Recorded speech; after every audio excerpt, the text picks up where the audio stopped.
as Young fired.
Sorry. Can y'all hear me now? Oh, man, I did that whole thing without the mic on. Okay. Oh, well. Yeah. That's okay. I can voice it over. Sorry. Thanks, buddy. I do that all the time. I'll, have the phone up, and I'll be, Patrick or Noah will go, "Hey, Mom, you're not recording." Okay. Anyway. All right. So you can use this scripture respectfully, though, to say, fathers, do not provoke your children. So this is where we parents are commanded to guide our children with discipline, but do not provoke them. We see this one in Psalm. It says, "Behold, children are a heritage from the Lord, the fruit of a womb a reward.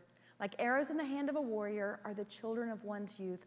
Blessed is the man who fills his quiver with them," meaning a husband that has a lot of children. "He shall not be put to shame when he speaks with his enemies in the gate." And then finally, this is my favorite book for wisdom, Proverbs. "Grandchildren are the crown of the aged, and the glory of children is their fathers." So when you're kind of looking at your future life, and I know that's a while away before you start worrying about marriage and children, but I would encourage you, nothing is more fulfilling than having children, and then eventually you can't have grandchildren without having children. So I want to give you some questions, though, to consider when you're dating, because these are the things that we sometimes forget to discuss, but are important to discuss. So I'm going to give you a few, and then we'll kind of wrap up. When you're dating someone, I want you to think, have you talked to them about how did you come to follow Jesus, and how committed are you to continued growth? If you're the committed one, and they're not so much, they're kind of lukewarm, it's going to be more likely that they're going to pull you away than you pull them toward.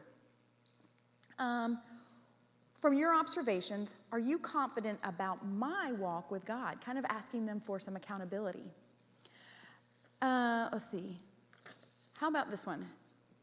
Does God arrange one soulmate or several options as a potential spouse? So I want you to think about when you're dating someone. Do they think that there's such a thing as soulmates? I'll tell you, as Christians, we don't believe in soulmates. That's a Greek perspective. But that helps you kind of see what their worldview is. So some of the most common things that cause frustration in relationships typically have to do with money, family, children, and religion, and your faith. So those four things. So when you're pursuing a relationship, I know it's that you're still young, but I would encourage you to have those conversations, or at least kind of see where they stand about how to spend money. And we'll talk more about that next month, about finances. But money, family, children potentially in the future, and faith and your faith walk. So keep those things in mind as you're being discerning with who you're dating, because that's going to be eventually, it will impact your development of your family. What thoughts or questions does anybody have as far as family or... Good? Okay. All right, we'll wrap up. Please eat more pizza, and then we'll get back to basketball. Great job, gang. Thank you. As Young fired.